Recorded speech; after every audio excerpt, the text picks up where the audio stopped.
Welcome to a Dad's Thing production. My name is James Simmons, and I am your host. Today we have with us Dr. Nevin McGinley, and he will be talking to us about some important aspects of men's health that we should all know. Dr. McGinley is currently an emergency medicine physician at Phoenixville Hospital.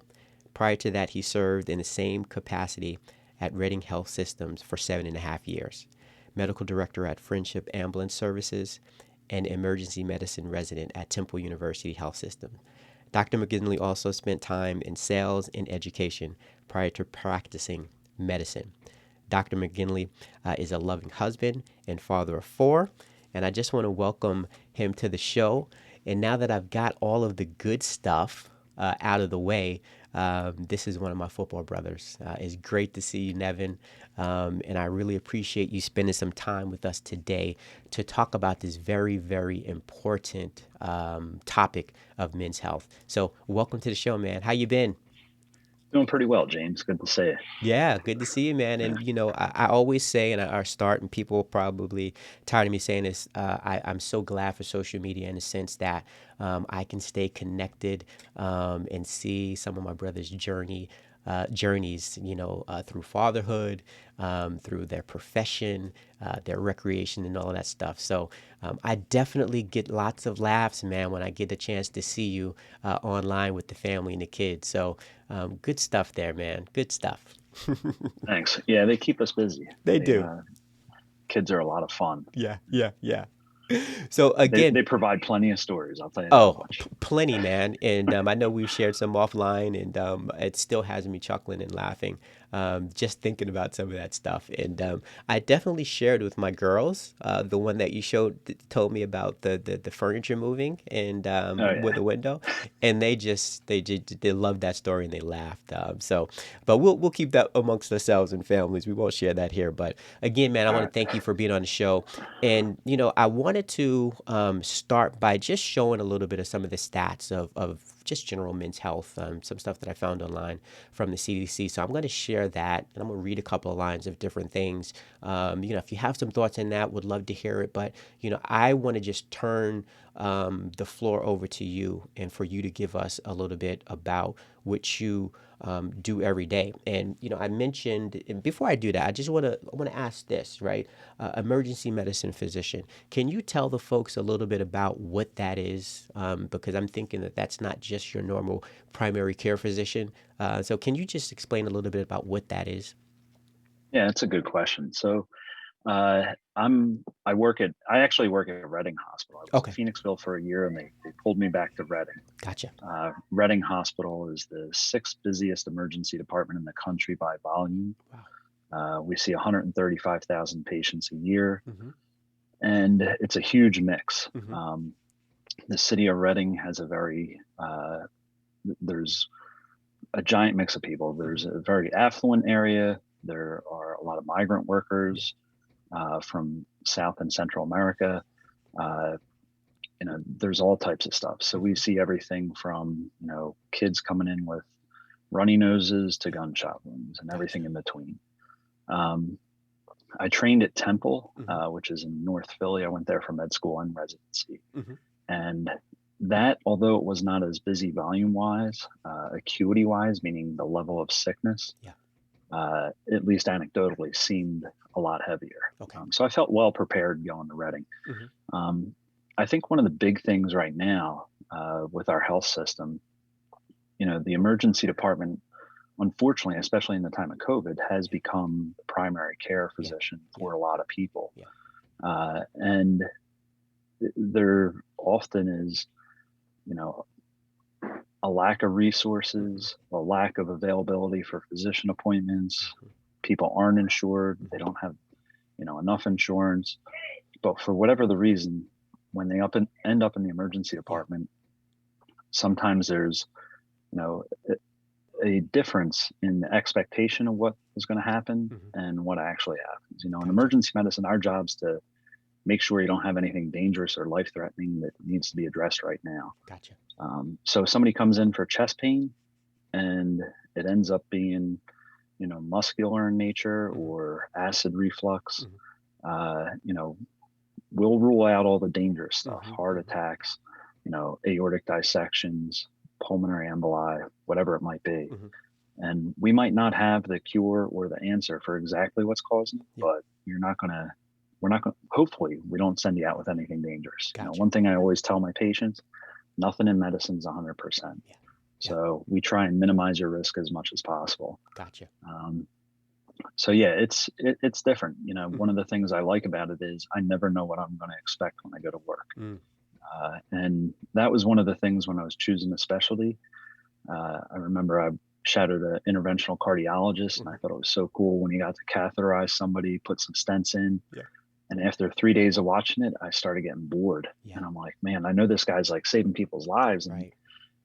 everything. But the fact that I'm getting bored and I'm only a Yeah. med student watching it for 3 days, I think I need something, with Yeah. a little more energy to keep my attention. Gotcha. So, uh, yeah, Yeah. I love it. I love Yeah. what I do. You know, I was mentioning to you the other day Hmm. when people come to the emergency department, we usually see them at their worst. Yeah. They come there because they're scared, Hmm. you know, they're in pain, Hmm. and they have nowhere else to turn. Hmm. And I always feel if I can at least make people feel a little more comfortable Right. and safe, Yeah. then that's the best thing I can do. And Gotcha. then, obviously getting down to the medicine is important as well, Definitely. and Definitely. helping them out as much as I can. Cool. Yeah, and we were talking, man. I do a lot. We do stuff with football, and that's where our paths crossed. And I was just talking about the mentality that you have to have in that type of fast-paced environment where you never know what you're going to get. And just curious. When you step in, you just said you're not sure what you're going to expect. It could be a runny nose, or it could be somebody who suffered a gunshot wound. You just never know. What is your mentality? What's your mindset when you walk in each and every night? That's a good question. I try and relax. Hmm. I have a ritual. On my way to work, once I leave my house, I call my mom, Yeah. talk to my mom for a Yeah. little bit, Yeah. and then just kind of chill out. Either listen to music, or sometimes I'll listen to different podcasts, Gotcha. and Father just into try and football. clear my mind. Yeah. So just try and relax Yeah. because Gotcha.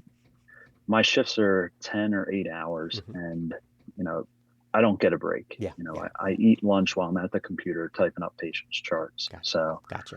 and you never know what, like you said, you never know what you're going to get. We have people who get dropped off, literally dropped off at the front door with gunshot wounds, and we Mm. have to pick them up, pull them out of the back of a cop car, throw Yeah. them on a stretcher, and Yeah. run with it. Gotcha. So you just got to be prepared for everything, Yeah. and trust your team. Yeah. Uh, Yeah. that's the biggest thing. Good stuff, man, and definitely appreciate you for what you do. All doctors, I think yesterday, if I'm not mistaken, Women's Physician Day. Yep. So shout out to all of our fantastic women physicians out there, and all of our physicians in general. That do what they do to keep us, keep the clock, keep that heart ticking and everything else going so we can, thrive and live to see another day. So appreciate it. So like I said, man, I'm going to share my screen real quick because I want to show the folks just a little bit of information so they can see some of the things that we're talking about in regards to men's health. And this information is readily available online. Got it from the CDC. But it just talks a little bit right here. And as you see, men's health, I'm just scroll down a little bit. The percent of men aged 18 and over in fair or poor health, 13.2%. Okay. Alcohol use, percent of men age 18 and over who've had 5 or more drinks in one day at least once in the past year, 31, almost 31% right there. We talk about physical activity, which is so important. Percent of men age 18 and over who met the 2008 federal physical activity guidelines for aerobic activity through leisure time aerobic activity, 57.6%. So a little bit over half right there.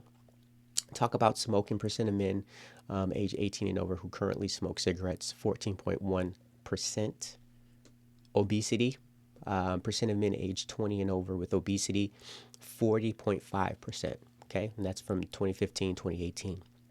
Hypertension, and then percent of men 20, excuse me, and over with hypertension. measured high blood pressure with or taking antihypertensive medications, 51, almost 52% there.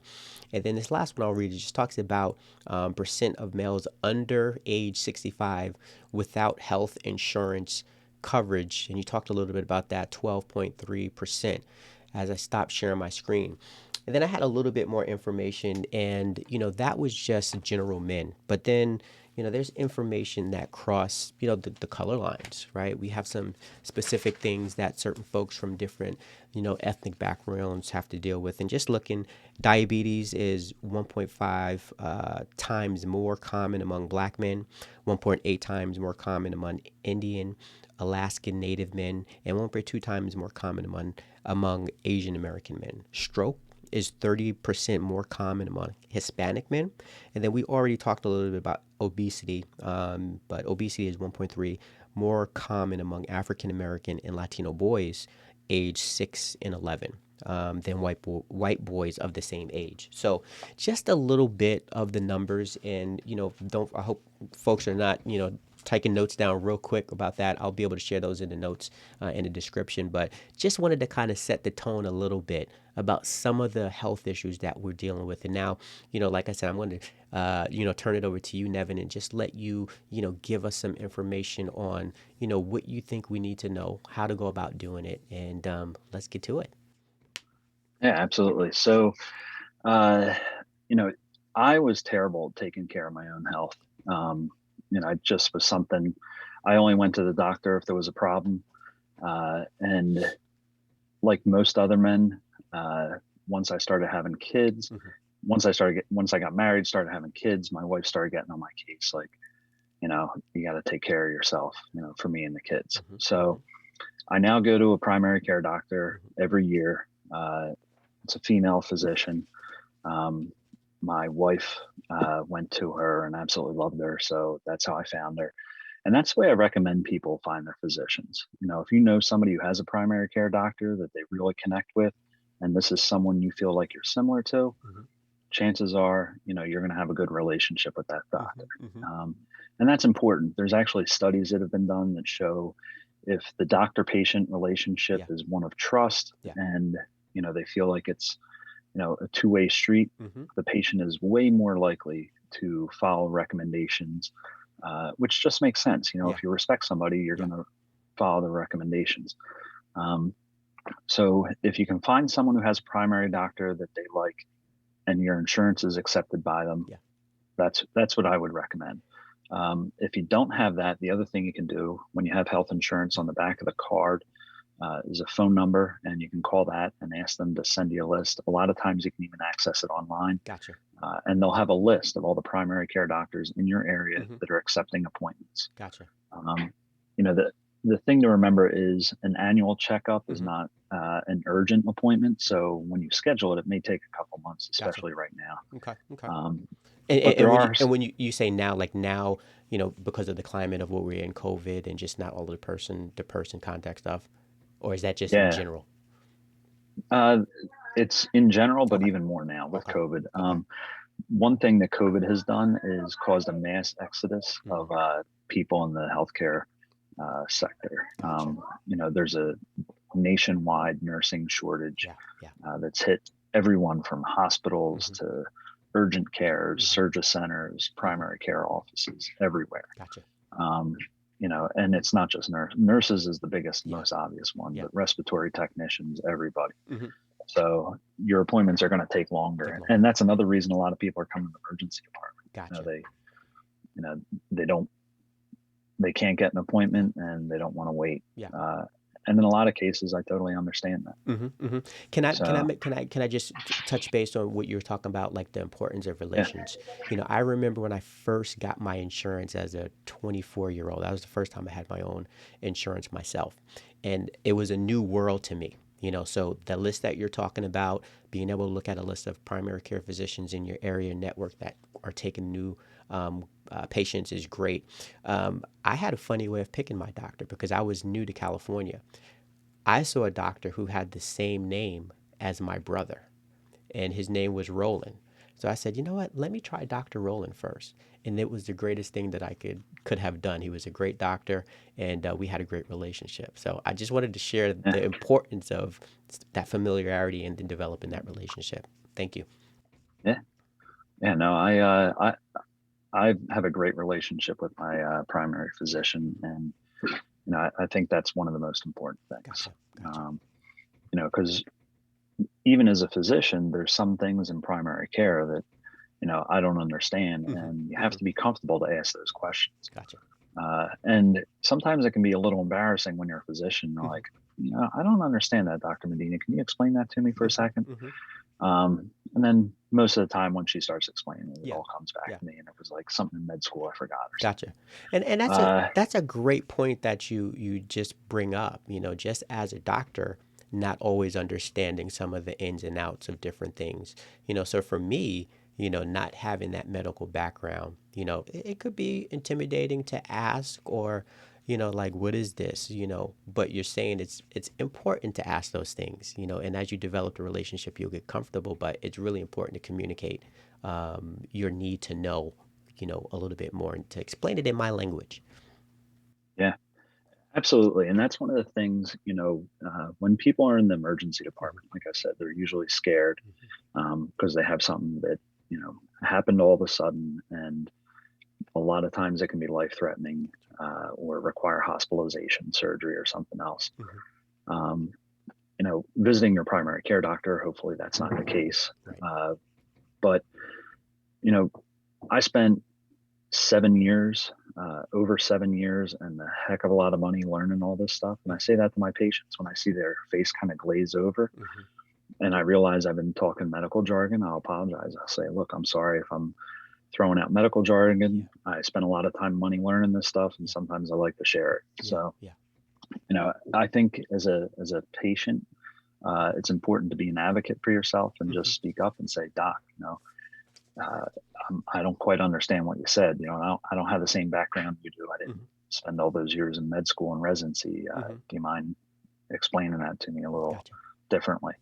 Um, and if you are going through a situation where you are receiving bad news Mm-hmm. or there's big things happening, I always recommend bringing someone with you. Okay. Um, and the reason for that is like I go to my mom, either I or my sister go to our mom's appointments with her, Yeah. or at least try to Yeah. touch base with her doctors, just because for her to take in all the information, Mm-hmm. it's impossible Mm-hmm. because and that's pretty common. The people going through the thing, stress can prevent you from remembering things Yeah.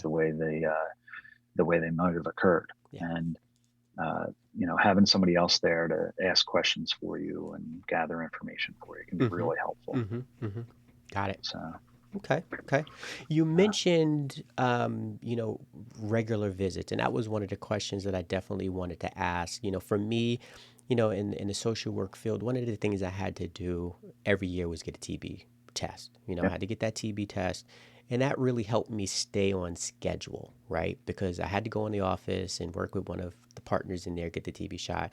And while I'm there, I was like, hey, let me get my physical, right? Is there a nice rotation or a time frame when you should get, that visit? Is it yearly, every other year, just to kind of, I would say like a little tune up, just to check over? yeah. I would recommend doing it yearly. Okay. Most insurance companies cover that. Uh, usually it has to be 1 year and 1 day after your last visit. Okay. But that way your doctor can do a full physical exam, get the blood work if you need blood work, any other studies if you need an EKG. Mm. Uh, it all depends on your age too. Okay. Once you hit 40, that's when you start getting all the tests. Okay. Uh, the two big one for men, everyone in America over the age of 40, the American College of Gastroenterology recommends getting a colonoscopy Mm. to screen for colon cancer. This is one of those things that, people avoid the subject. Mm-hmm. They Mm-hmm. think it's taboo. Mm-hmm. I can tell you, I have had a colonoscopy. I had an upper and lower endoscopy. Mm-hmm. Mm-hmm. And if for no other reason, I would recommend it because the sedative they give you Mm-hmm. when you wake up, you feel like you slept for a winter. You feel Gotcha. like you hibernated. Yeah, It was yeah. the most well rested I've ever felt. Gotcha. But it's important because colon cancer is one of the most preventable cancers in this country. Mm-hmm. It takes about 10 years to go from a polyp Mm-hmm. to something that is not curable. Okay. Wow. So, you especially if you have a family history. Mm-hmm. If you have a family history of colon cancer, it's actually either 35 years of age Okay. or your relative's age minus 10 years, whichever is Gotcha. younger. Okay. So if your relative was 42, Mm-hmm. then you should get your colon cancer screening at 32. But if Gotcha. they were 55, Yeah. then you want to go in at 35. Gotcha. Gotcha. Um, and then the second one would be screening for prostate Mm-hmm. cancer for Mm-hmm. men. Mm-hmm. There's two tests. A lot of primary doctors will get a PSA, that's a blood test, Mm-hmm. Mm-hmm. prostate specific antigen. Mm-hmm. It's a good screening tool. It's not recommended as the only test Mm-hmm. Mm-hmm. because, like any blood test, there's a range in values. Yeah. And, you know, someone like me, I might be on, the low end of normal, and that's okay for me. Mm-hmm. But somebody else, they could be in the high end of normal. And, even though they're still in that normal Yeah. range, they might be in the early stages of prostate cancer. Um, it's a very slowly developing cancer, Mm-hmm. but the mainstay of testing is actually a digital rectal exam, Okay. where you get a finger in the backside, which Mm-hmm. again, guys I know don't like, Mm-hmm. but you can actually feel the prostate, Mm-hmm. and you know, urologists and primary care doctors and any doctor, Yeah. you can tell when a prostate does not feel normal. Okay. Um, so those are the two big ones Yeah. that you can screen for. And then there's always family specific things. If Yeah. you have a family history of heart disease, you want to make sure you get that checked. Mm-hmm. Mm-hmm. If you have a family history of skin cancer, make sure you're going to a dermatologist once a year and getting Right. a screening. Right. So So, in addition to some age kind of kickers, right? The age of 40, or the formula that you've given. If someone in your family has developed colon cancer -10, there's a formula. But also the family history part is so important for us to know. So talk to mom, talk to dad, talk to grandma, grandpa. Have a little bit of an understanding of some of the health issues that they may have or had, and that could also help your doctor determine a course of care for you as well. yeah, absolutely. Okay. If you know that in my family, for instance, my dad passed away 18 years ago Mm, next week mm, uh, from congestive heart failure. So, and my mom has had a lot of health issues. mhm. So, one of the things that I have to schedule is a stress test Okay. for my heart. Um, and, it's just something I got to do. Mhm, And, hopefully once it gets done and everything's okay, I'll be all right mhm, for a couple of years. mhm. But yeah, family history is really important. Okay. One of the things I can say about medicine is there's still a lot we don't know. Mhm. Uh, I think in the next 10 to 20 years, we're going to be finding out a lot about, the genetic predisposition people have. Yeah. Um, and, that's something that is kind of really in the field of medicine Yeah. becoming something big that we're looking at. Gotcha. Gotcha. Gotcha.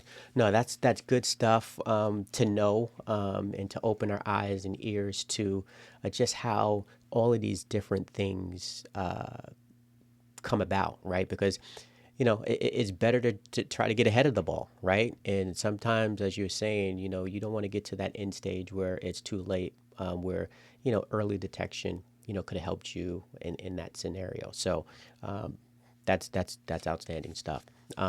Any in the audience that we're talking to is in that I would say 30 to 60 range. So we talked about the kicker at 40 for some things, and those are the big two. Are there excuse me, are there any other, just kind of things that, are on your mind as a doctor that we should just be aware of, to, communicate to you guys and girls if something is kind of off? Because, we shared that, I had some health issues myself that I'm going through currently. And one of the things is I just didn't listen. I had people that cared about me that said, "Hey, man, you look like, you're losing a little bit of weight," and then I felt the lack of energy, right? I just didn't feel my normal self. I wanted to take a nap in the middle of the day, things of that nature. All of these were indicators that something is off, and I knew my body, but a lot of it was not being in the normal routine that I'm usually in due to COVID, taking a long time to get to the doctors, not going to have to be to work to get my, TV shot, walking around the house in, in sweatpants the majority of the time. So not seeing the waistband go down. So is there any keys that you can give us to just be mindful of, like, yeah, that's something that you need to go get checked out like now? Yeah. So one of the biggest ones is unexplained weight Mm, loss. If you just start dropping weight for no reason, that's always not always, but mm-hmm, a lot of times a big red flag. mm-hmm. Um, it could be anything from thyroid Yeah, issues to digestive issues to worst case scenario, some type of cancer. gotcha. Um, and we don't always weigh ourselves, but Mm-hmm. if you're noticing that you're not even trying, Yeah, and all of a sudden your clothes are starting to fall off you, that's something you need to get checked yeah, out. yeah. Um, you know, uh, and it can also just be a sign of depression. I think Mm-hmm. mental health right Mm-hmm. now, one Yeah, of the things that COVID has unmasked is that there's a huge mental health crisis in this country. yeah. And it affects all different types of people, young, old. It doesn't matter what race you are. It doesn't Mm-hmm. matter how much money you have. Mm-hmm. It affects everybody, Yeah, and it can affect all of us differently too. yeah. If growing up Irish Catholic, Mm-hmm. we were great at, not talking about the problem, Mm-hmm. ignore it, it'll go away. Yep. And, one of the things I think about, when you're a little kid, the first day of school, you have butterflies in your stomach, Right, right? right.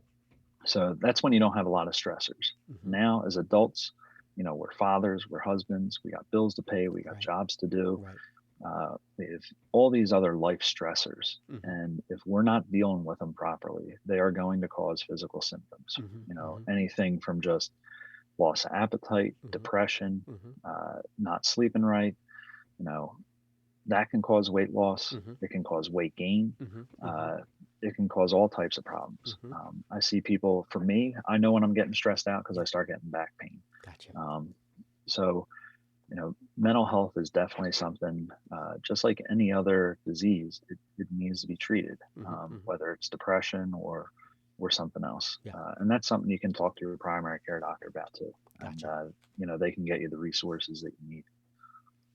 Yeah, no, I agree. And, being in the mental health field myself, social work, that's one of our big focuses is just the mental health of ourselves as workers so we can be all we can be for our families that we work with, but also, gauging on how folks are doing. And in this time of, just major changes, not as much connection, being isolated in one spot, and these one spots look different. Everybody doesn't have a mansion. You know what I mean? Some Yeah. people have different living environments where, there could be many people living in a small space. So you don't have some of the space you need just to breathe in a sense, right? So definitely appreciate the mention of the importance of mental health always, but particularly during this time as well. So I appreciate that. And just some of those indicators, again, we know our bodies. No one should ever ask me, oh, are you on a diet? That's a key that something wrong. And you know me, I'm 135 pounds soaking wet, back from our days. So someone asked me that, that's an automatic key that, yeah, you need to take a look at that. And that's where the fear may kick in, the pride may kick in to prevent me from doing those things. But it's so important, guys, to do it. No matter how you're thinking about it, you know your body. And if someone says something is off and you know it's off, get that checked out. We talked a lot about a lot of great things. The importance of that yearly visit, some of the key, ages for us men, and things that we need to take a look at. We talked about in some of the facts, the obesity. We talked about some of the smoking. We talked about some of the insurance stuff, and you know, there's something to say about eating healthy, right? And also getting some exercise. Those were some things that just constantly get at me. So, you know, how do we start to change some of those habits if they haven't been good? What would you recommend as a doctor to change some of those habits? I think take on something you can accomplish. Hmm. I know for myself, a lot of times, if I'm trying to get back into working out or get back into shape, I view it as like this Mount Everest that I just can't climb, Hmm. and then I'm like, why even bother trying? Um, but I think if you know, take small bites, Mm. and even if you're not seeing the progress or the results right away, Hmm. doing something is better than nothing. I tell patients that come into the emergency department Yeah. who are pre-diabetic, their Hmm. blood sugar is, around 120 to 140, or maybe a little over 140 Yeah. Yeah. when they're not fasting. Hmm. That, you know, diet and exercise are the mainstay. If you Hmm. can manage this with diet and exercise and not have to use medications, that's ideal. Hmm. Um, and it just takes something as simple as walking for 30 minutes after Right. you finish a meal. Right. Once you eat, anytime we eat, the food goes to our stomach. Hmm. Any simple carbohydrates, whether it's pasta, rice, potatoes, breads, Yeah. cereals, anything like that, turns into table sugar immediately. Hmm. And that sugar is floating around your bloodstream. Hmm. And if you just take 30 minutes to walk, you'll burn a lot of that off. Gotcha. So it'll help, you know, it'll just help you lose weight. It'll help keep you out of that pre-diabetic diabetes phase. Hmm. Um, and that's a simple thing to do. Yeah. Just a 30-minute walk. It doesn't have to be strenuous. Hmm. Just moving rather Gotcha. than sitting at your desk or sitting on the couch. Yeah. Um, I think that's one easy thing to do. Hmm. Uh, as far as dieting, there's a lot of people doing different types of things now. There's paleo, keto, Hmm. Hmm. intermittent fasting. Hmm. Um, they all have their pluses and minuses, Yeah. but for a lot of people, those things are tough to stick to. One of the things we've done in my family, we've changed the size of our plates. Okay.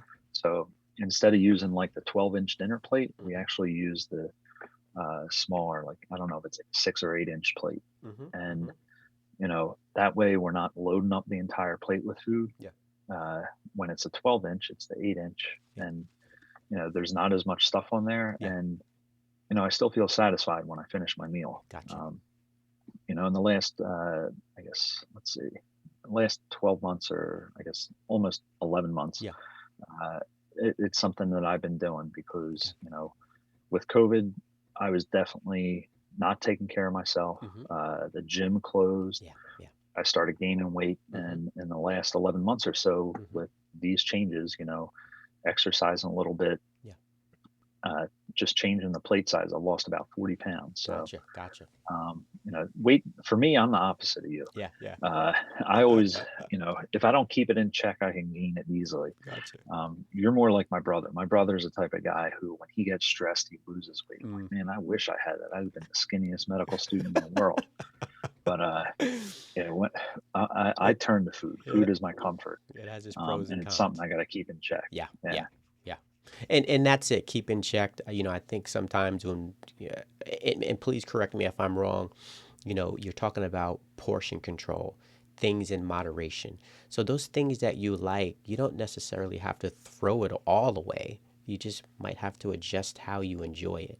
And again, please correct me if I'm wrong. I know there's some things that folks, you just got to stay away from, because that's just not in line with whatever health issues you have. But starting there makes a big difference. And, one of the things I'll do, I'll include in the link, guys, because, in working with the families that I work with, we definitely talk about, eating healthy, and there's this tool called the Healthy Plate. And it really shows you what portion size, your proteins, and your veggies and your fruits, and what that plate should look like. It's a nice diagram. It's in color, and I'll definitely share that. I put that in the notes so you can have that.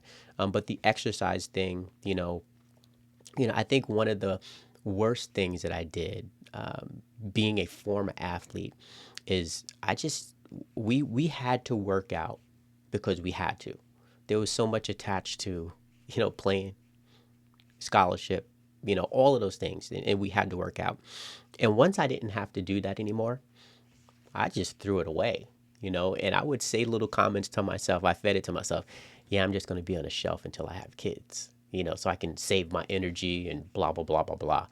Yeah, you stay on the shelf too long. You don't use it, you lose it. You know what I mean? And it's hard to get it back. And, fortunately for me, that's not the case, but I think I could have done a little bit better in staying more active longer, just to maintain some things a little bit better. So, the power of exercise, eating a little bit healthy, never minimize those things, because they are so important. And a lot of preventative stuff, right? A lot of preventative Yeah. stuff it can help. So appreciate that. Appreciate that. Man, we covered a lot, and I don't know if there's anything, you know, from your perspective that, because we all have our thing, and, me, it's bringing people together. It's being whole, the whole body, the mental, the spiritual, the physical, and all of that stuff, as a doctor, is there one thing that like is like this is what I want people to take away? If you don't take away anything, this is the one thing, that I hope you gather from our time and always take a look at. One of the things that I think I wish I knew when I was younger Mm-hmm. was I'm not so unique. Um, you know, I used to think when I had a problem that I was the only person in the world that had that problem. It didn't matter what it was, like not understanding something on the football field, Yeah. or not being able to figure out, like, a history lesson, Mm-hmm. anything. Mm-hmm. Mm-hmm. I thought I was unique, Mm-hmm. um, and we're not that different. Yeah. You know, yeah, we do have unique qualities about us, but don't let the fact that you feel like you're unique hold you back Mm-hmm. from addressing health concerns. Mm-hmm. Go to your doctor, find the primary care doctor that you like, Mm-hmm. and talk to them about stuff.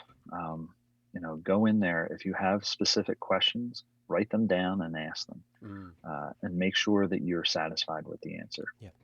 and that you understand the answer. And if Yeah. you don't, ask them to explain it a different way. Mm-hmm. uh, any doctor worth their salt will be more than happy to sit down and explain things with Mm-hmm. you.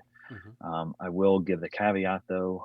Unfortunately, with the way our healthcare system is, a lot of doctors are pressured for time, Mm-hmm. um, and that's just because medicine is becoming, more run more like a business Yeah. than it used to be. Gotcha. Um, but be your advocate when you Mm-hmm. go to your Mm-hmm. doctors. Try not to do things drastically. Yeah. First, because you're going to end up getting discouraged if you're Mm-hmm. trying to get, back in shape, eat healthy. Small changes are much easier to make, and especially if it's exercising, you're not going to hurt yourself. Mm-hmm. Mm-hmm. I thought that's where you were going when you were talking about exercising. That's Yeah. why I was smiling, Yeah. because Yeah. it's like I got that attitude where I'm 45, and in my head, I still think I'm 25. Yeah. And then I try and do something, and I'm like, nope, I'm definitely 45. You know, I think it was a couple weeks ago. I was getting up out of my chair, and I'm like, ugh. And Yeah. my kids go, "Dad, are you okay?" I'm like, "Yeah, why?" They're like, "You moan getting up." They're like, "What's that about?" I'm Yeah. like, "It's just getting old, guys. Yeah. It's Yeah. just getting Yeah. old." Yeah. Yeah. Yeah. Yeah. Things creak that didn't creak, Yeah. crack. Yeah. Um, but if you're going to get back to the gym, if you have anything that you're worried about health wise, Mm-hmm. get a physical Mm-hmm. first from your Mm-hmm. doctor, Definitely. and take it easy. Yeah. Yeah.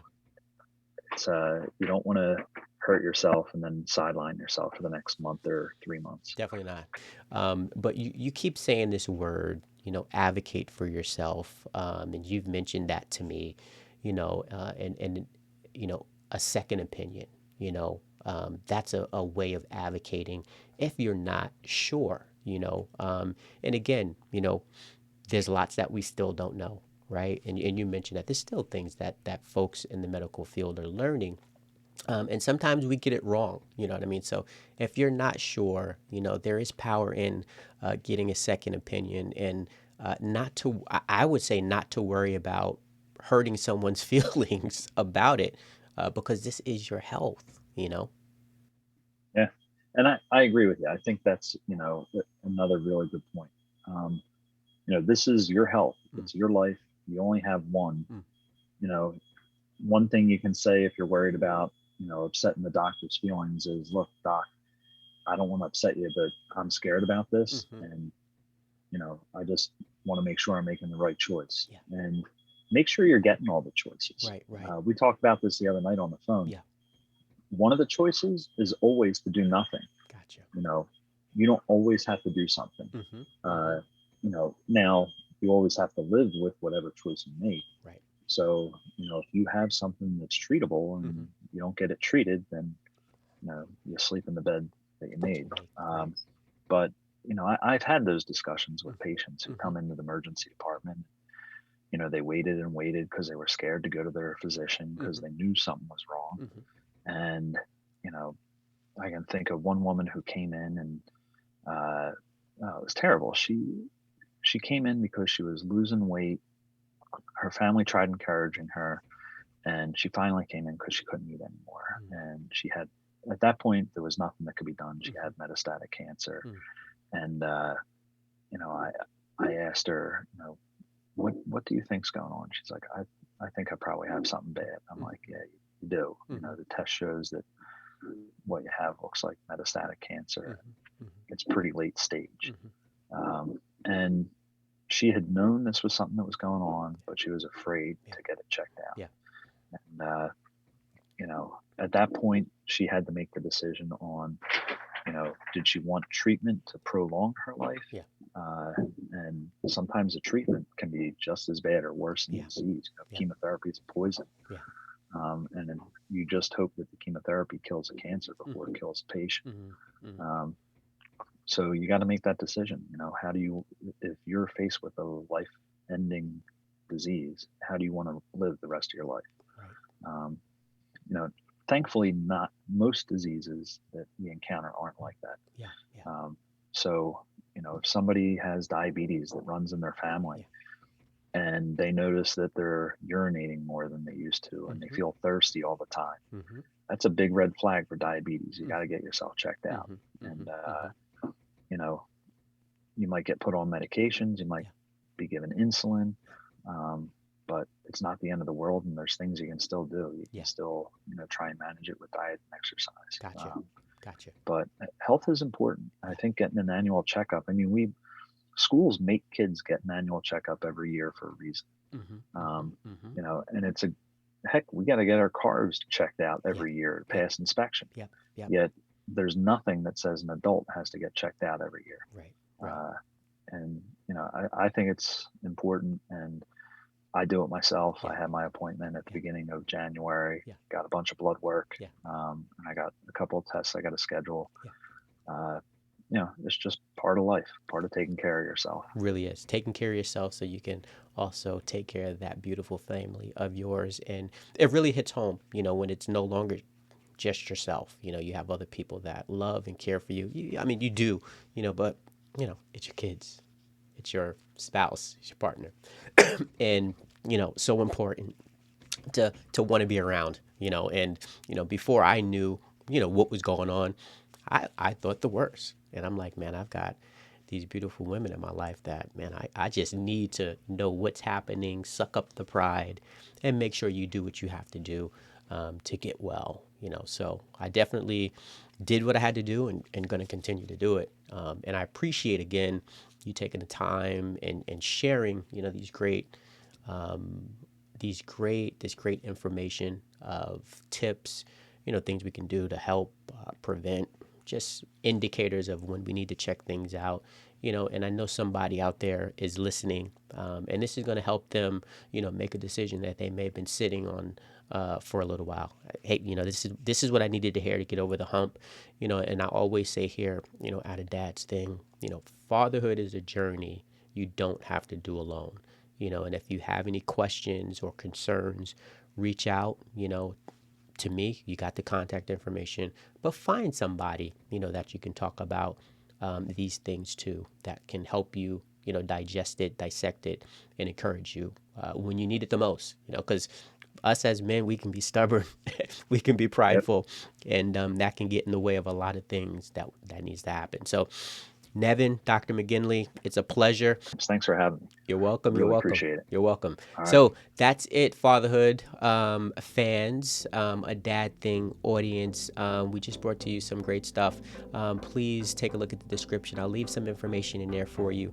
But again, this is a journey you don't have to do alone.